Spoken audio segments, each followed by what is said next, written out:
tunataka kukomboa, tunakomboa hili masuala yote, masuala ya kisiasa, masuala ya jamii, masuala ya kiuchumi, sababu sisi ni Wakenya na tunaenzi nchi yetu na kuenzi wananchi wetu.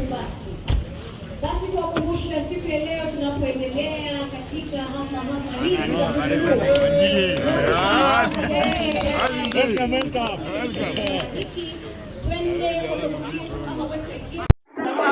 You have recognized ya kwamba you have been a hero of the second liberation.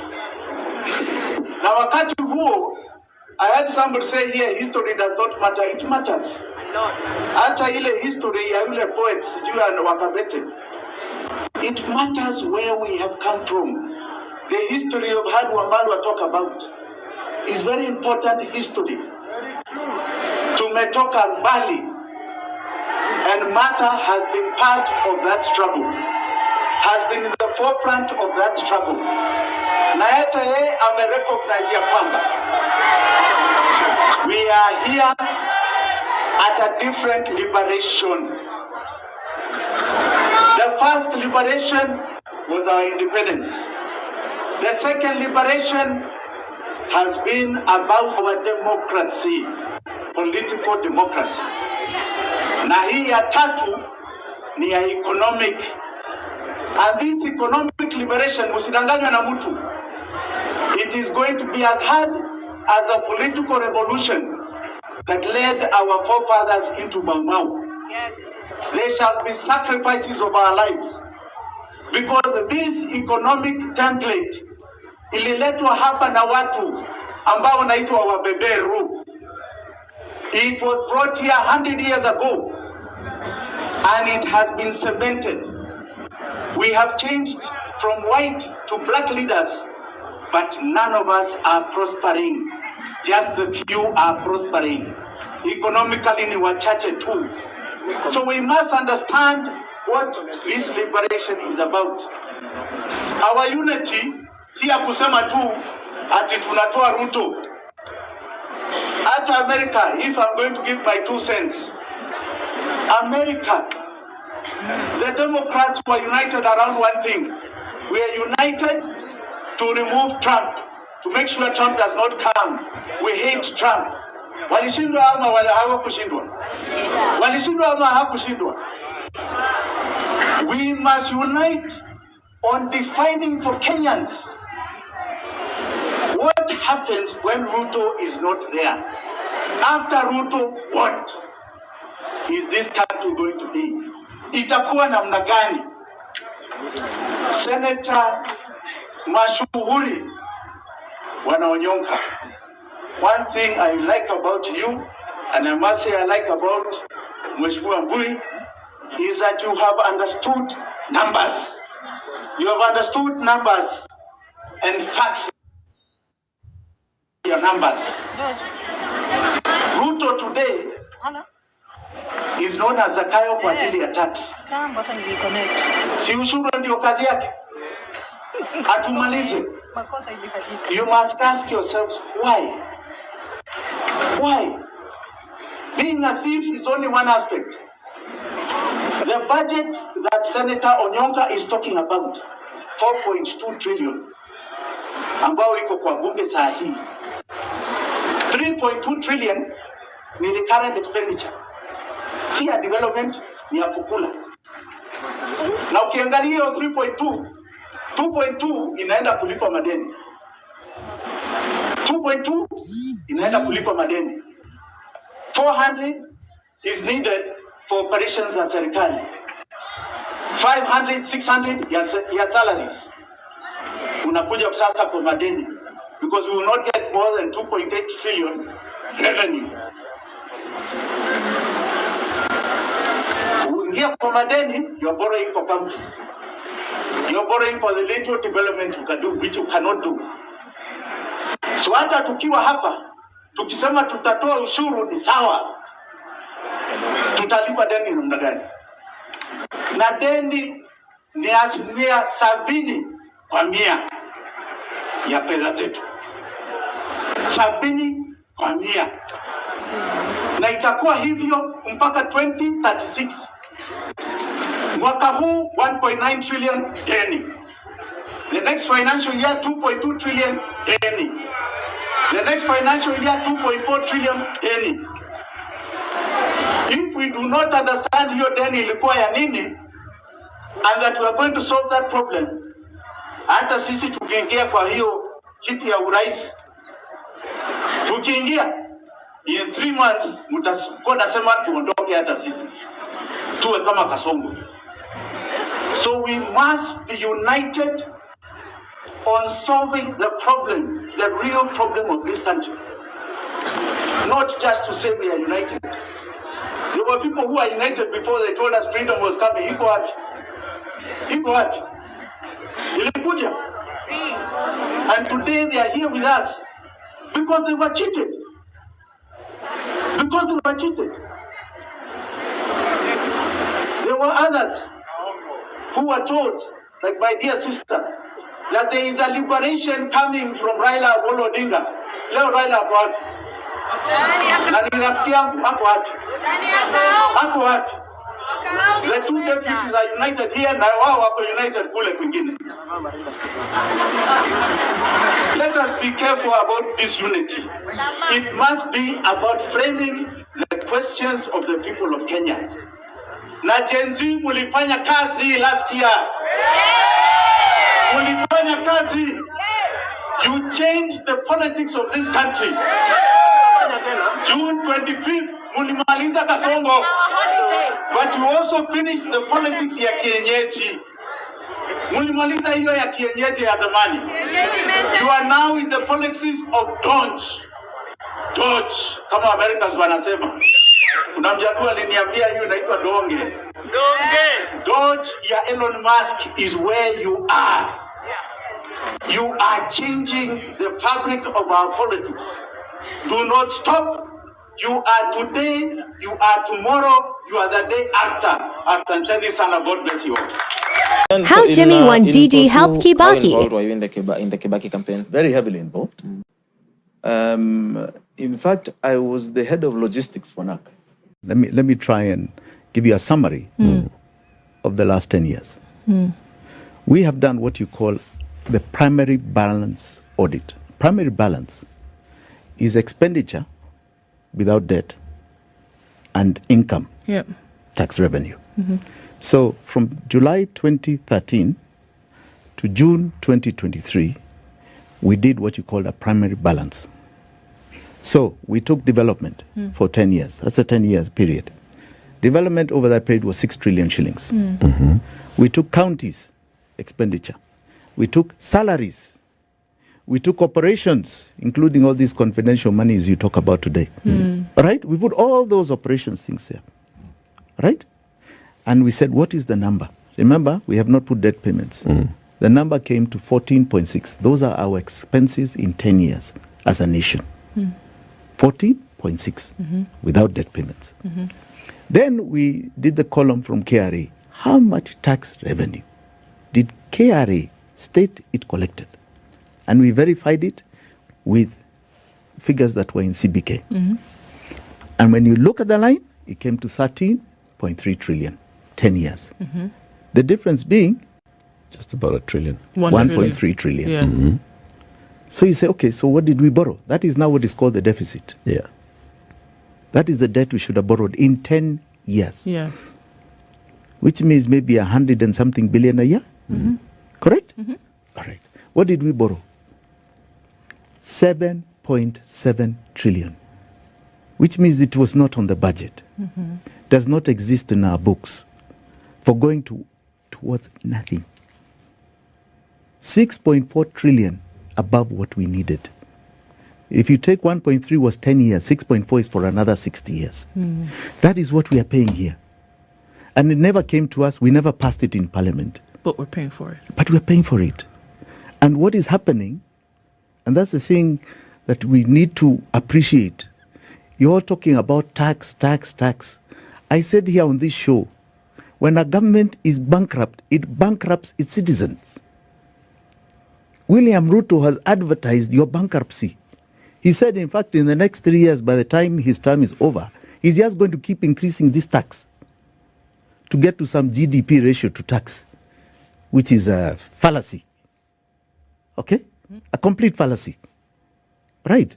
Towards what? It's because they are bankrupt. And he doesn't want to admit it. He doesn't want to make a hard decision to say to do what we have been saying all along. Default on this thing. Investigate it. You find it is odious to us. You're punishing us. You have made us slaves. In fact, he is increasing it. And now, this is why we say that he does not publish revised estimates and doesn't publish according to our laws. You talked about, too, the motor vehicle tax. Yeah. What is that? I'm not quite sure. Just going to... is it motor vehicle insurance? No. Circulation It's tax. circulation tax, right? But what is that? Under which category? Tax is supposed to be on an earning. You earn a salary, I come to take as the taxman. You earn a profit, I come to tax as the taxman. Right? You value add, on goods, services, something. So a motor vehicle is an asset. Correct? Yeah. Am I earning on it? In fact, it's a depreciating asset. Sure. You spend to operate it. I spent to buy it. I spent to operate it. In fact, I think the quantum of taxation right up to operation is something like 16 taxes. All right? From purchase to operations. So it's my asset. And the thing is that when I go and insure it, I give it a value. Right? So I say my car is worth 1 million shillings. Insure it for that. So that's where they've gone. To say, you've given it a value, now we want to take from it. Isn't that a haircut? How is that different from taking your bank account? Yeah. Say that again. How different is it? So I buy a car. Yes. And it's valued at, let's even say it's not me who has done it in a million. There's a qualified assessor who values it at 1 million shillings. Yes. And that's the amount that I'm going to insure it for. Yes.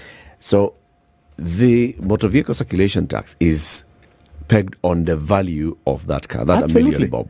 Absolutely. And so it's taxing 2.5% Yes. of that. Yes. And you're saying that is a haircut. Yes. What's a haircut? What are you earning? What's a haircut? A haircut is anywhere where the sovereign is made to cut their savings, their values, their assets to support a state. So where we used to talk about a haircut on your bank accounts, like what happened in Ghana, where 30% of your deposits, whether they were in M-Pesa, whether they were in your bank accounts, right, were taken away. Here, they found a value in your vehicle, and they're taking away.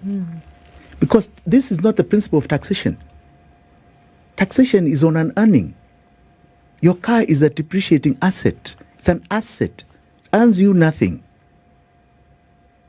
Earns you If nothing. it's earning me, let's tax on the earnings. But what earnings? On the upside. You do on the earnings. But if it's a mode of transport, it's an asset. Right? And they get the asset value when you insure it. Because as you said, an assessor values it. Right? So they are coming for your asset. The last time there was such a tax was the hut tax that was brought by the British. Yeah. Right? That if you have a roof called a hut, you pay tax. That led, in fact, it was one of the biggest instigators of a movement called Mau Mau. Right? Rebellion through and through, and it had to be cut. This is the same thing. They're coming for our assets. Why are they coming for our assets? It's a haircut. They're cutting what you have. Inakuja. So if you're feeling pain today, Bado. Sio ni uoga sasa. No, I'm not trying to be a doom's Prophet. But tell me, this is the reality. Yes, it is. So, they say to be forewarned is to be forearmed. So understand that is coming. And normally the pain is so vigorous that there's no regime that survives. And it's coming in the next few months. There's no regime that survives that.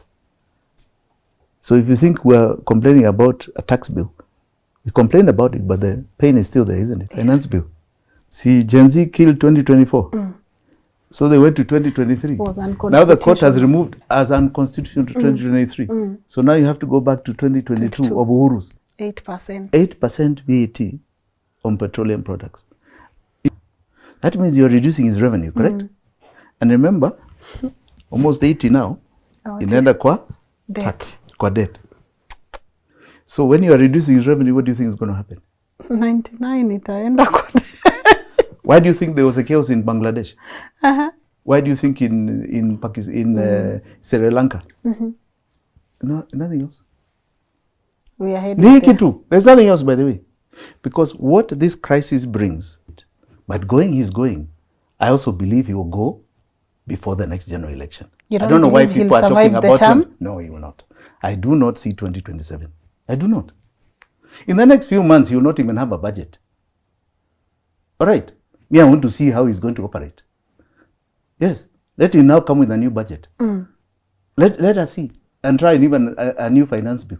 Because he's going to come to a stage. You know how you see governments close? In the US, Congress has not approved the budget, so government is going to close the next day. You're in Akuja. All right? It's coming. And it's going to be a very interesting thing that you're going to see. And I want to see how he survives that. Because he definitely cannot lead. Right? This is a man who's going. When you're killing kids, you are gone. There's nothing here. Like yesterday. How do you manage a crisis with killing kids? He's done. You actually think he's going to last to 2027? No, these are extraordinary times. Extraordinary moments. Embrace this time in our history. It's a fantastic period. You're going to see a change you cannot believe. And we're wiping off what should have been wiped off when these guys got to power in 2013. They refused. Niaze wase, mkufiti, manze unajua history ni ngori. Youths hapa mtaani hatuna ma ID. ID ni kitu ya maana, tunafaa tukue nayo. We as a Gen Z, we've talked, we've marched, we've fought for change. But what is all this if we don't show up where it matters? We the Gen Z are the pulse of this country. The future is in our hands. Lakini bila ID, that power is not. Hii ID is more than just a card. It's the key to opportunities. Ni ufunguo to freedom, the change we have been waiting for. Why is an ID important? It is because you cannot vote without an ID card.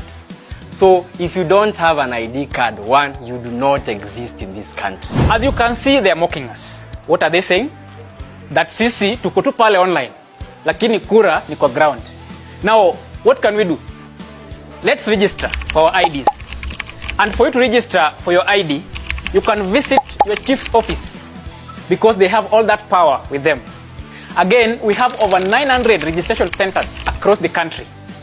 We have 55 Huduma centers. And then we have 360 sub-county offices. We account for about 70% of the population. That means if we vote, we get to choose who will be our leader. 2027 will be our moment as the Gen Zs. Ngoja kwanza. We work hard, we push our boundaries, but when it comes to choosing the leaders to determine our future, we're not involved anywhere. Our voices, our numbers zetu hazimati maze. So what are we supposed to do?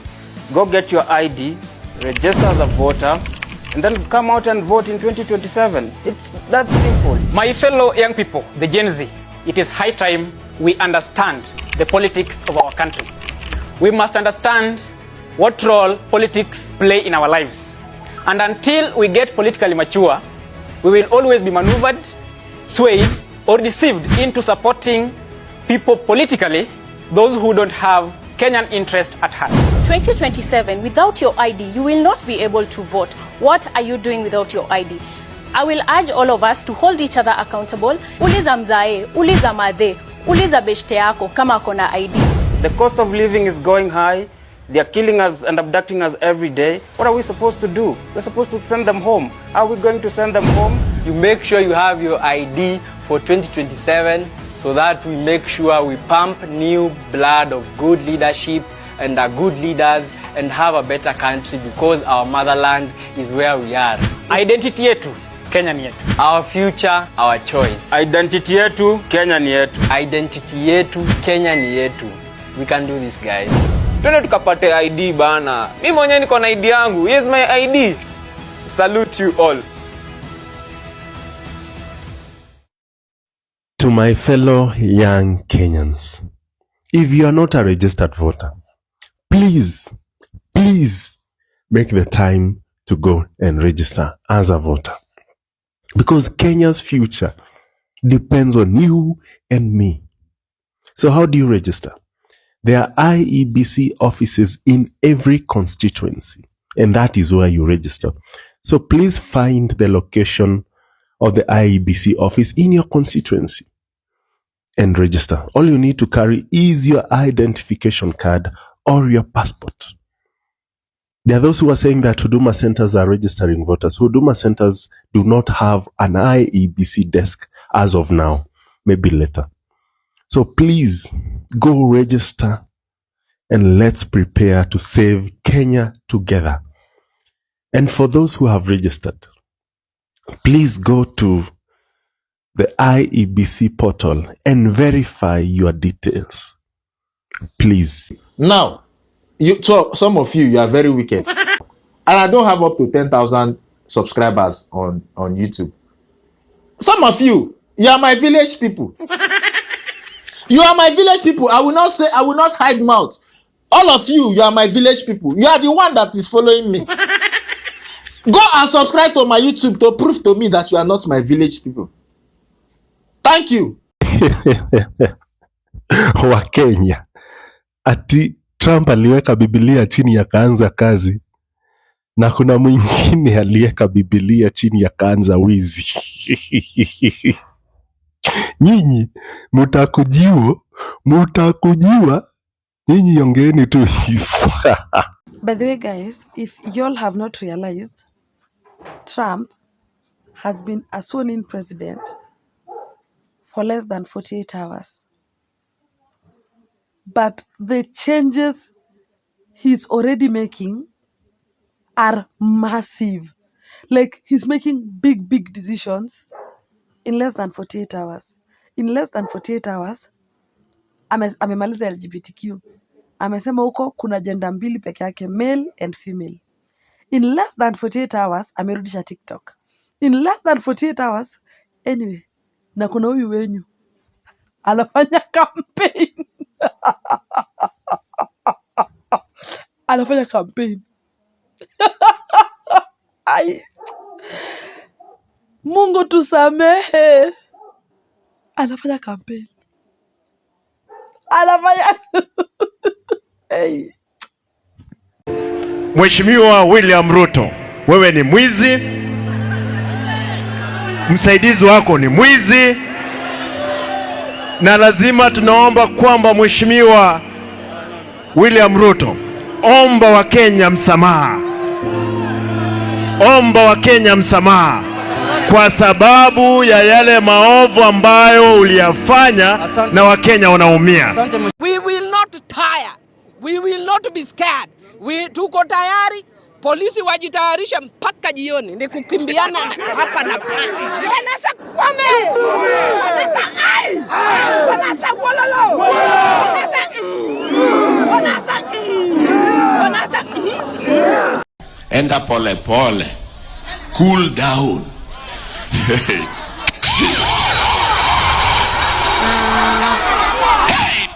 We are not cooling down any soon. In fact, it might get hotter. We will consolidate. Kisungu kubwa. And after we consolidate, we will strategize. Here I come. Oh, here I come. Oh. Hey!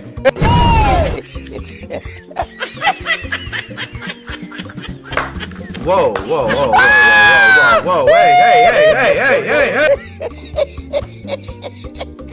Hello.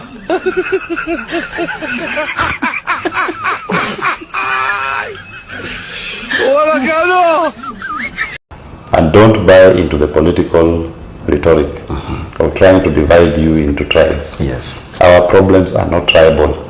There is no Kikuyu problem, there is no Kalenjin problem, there is no Luo problem, there is no Somali problem. There is no Kamba problem. Yes. Chief Shah knows no tribe. The university funding model knows no tribe. Yeah.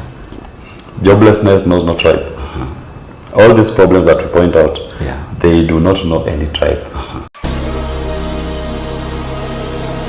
The revolution about to be televised. You picked the right time, but the wrong guy.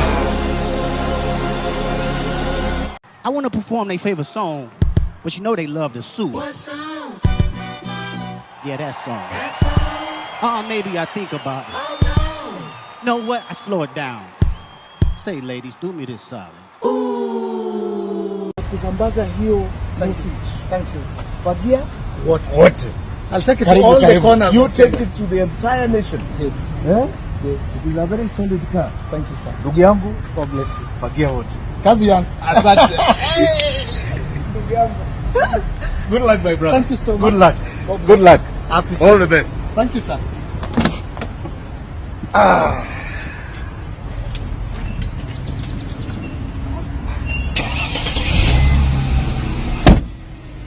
It's time for a fresh start.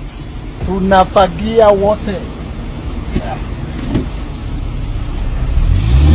Your Excellency. Aya, alafu matopare. Okay, matopare. Matopare. Topa. Matopare. Matopare. Topa. Tuesday. Tunarudi uwanjani. She asked me, baby, where you from? I told her, Kenya.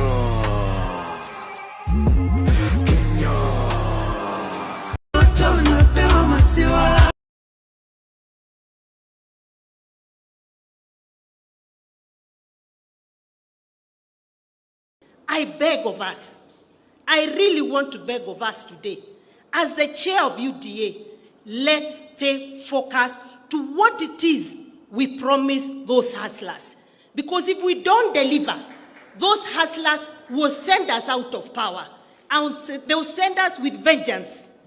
So let us talk about roads, electricity, education, health, pipes. Let's tone down on the politics. It is not healthy. It is not healthy. It is the wrong time. Kuna nchi naweza sikia kuchukua William Ruto. Wanaweza mchukua kwa sababu sisi wananchi, we don't need him. Ametuchosha. Ama nyinyi mjachoka? Mjachoka na Ruto? Ule mtu anataka kuchukua William Ruto, you can take him for free, take Wetangula for free, take Mudavadi for free. Tunawapea hizo takataka zote. Waende waongoze if they are good to you. Majenzi mko? Kazi mnafanya kwa mtandao ni mzuri sana. Na tunapongeza nyinyi. Na muendelee. Mtaendelea. Lakini mtandao peke yake haitoshi. Tunataka mjiandikishe kama wapiga kura. Wale watu ambaye watakomboa Kenya hii, wenye kuamua Kenya itaongozwa namna gani, ni hao majenzi wetu mwaka wa 2027. Lakini hamwezi amua Kenya itakaa namna gani kwa simu peke yake. Lazima mchukue vitambulisho, lazima mjiandikishe kama wapiga kura. Siku hiyo ikifika muamuke saa 9, muungane na sisi na wengine, tuende pale kwa debe, tutafute uongozi wa maana ambaye utaheshimu wa Kenya, utaheshimu demokrasia na utakubali kufanyia kila mtu maendeleo. Tumekubaliana majenzi? Hata nasahau tarehe ni gani. Mimi siko na tarehe kwa kalenda. Na mimi hata sina haja nayo. Mimi chenye niko nayo nayo ni serikali ya 2027. Huyu mkata ushuru tumtoe. Na tuungane si wote. Meta vile naona nisha reject hiyo finance bill 2025. Ningoje tu date ya maandamano. Juu mambo yendi bana. Mimi hata wafanye nini? Mimi nisha reject. Mfanye nini? Nisha reject. Mfanye nisha reject. Nime reject. Mtoe date ya maandamano sasa. And we are not alone. There's a new force of nature at hand, stirring all over the world. They are the young people whom, frankly, we have failed, who are angry, who are organized, who are capable of making a difference. They are a moral army. And the most important thing that we can do for them is to get the hell out of their way.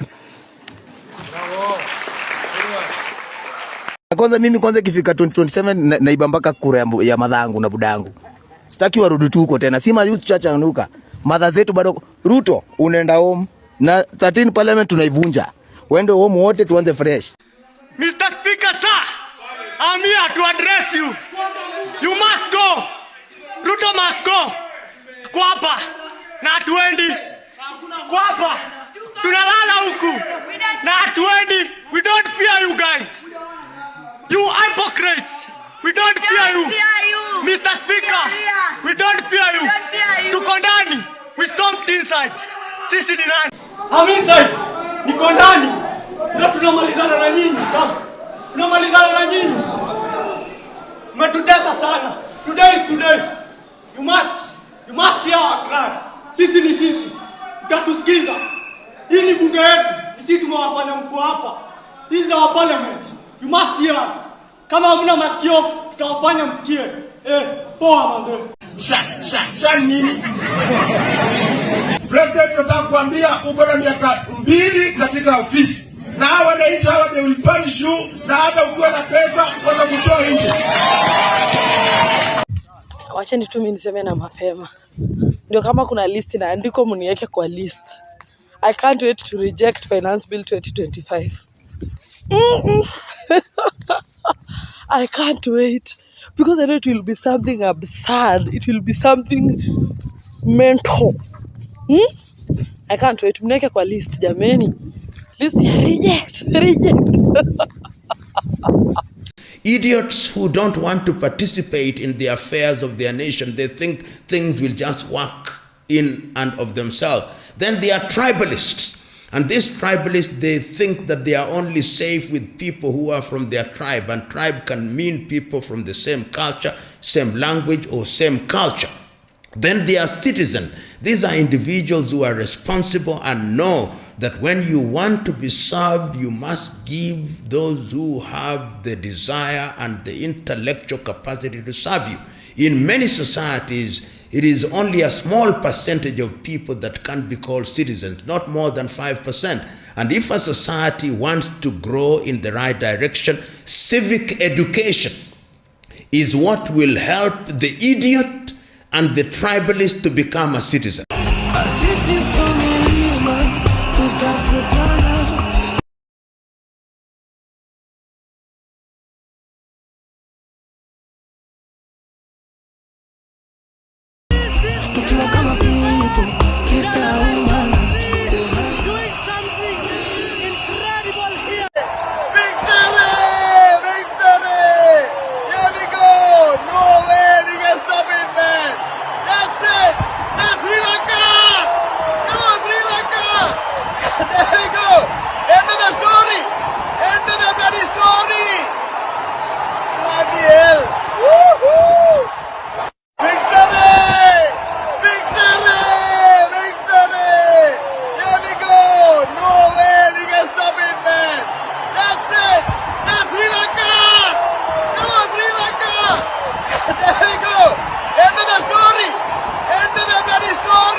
Mungu yetu itoe Ruto Kenya, hata kama angalau na jali. Sisi Kenya tumechoka na Ruto, maisha imetuharibikia, analipisha mpaka sodo ya wamama. Pure kabisa Ruto. We don't like you, go home. Sasa tafuta kiongozi ambaye anapenda mwananchi na anapenda kijana kama sisi.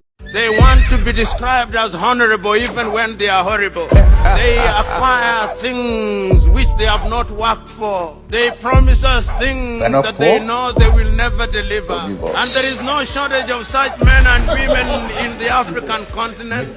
Now, why do you want Ruto gone? We want Ruto gone because he is killing innocent people. He's wanting to pass the Finance Bill 2024. He's putting tax on sanitary products that girls can't even buy. He can't go to school. He's corrupt. He's taking the money. He needs to go. Yes. Get out. If you're going to raise anything, start with your hairline. Nice. Control, Alt, Delete, Ruto. The drunk did better than you. Drunkard did better than you. Now the next election, yes. Unajua hawa ndio watakuwa nasema fagia wote ama mtasema namna gani? This generation, yes, they use their might because they didn't vote, the largest vote in the last election. Hi Kenyans, mi sina maneno mengi. All I want to say is Ruto must go like yesterday. Bye.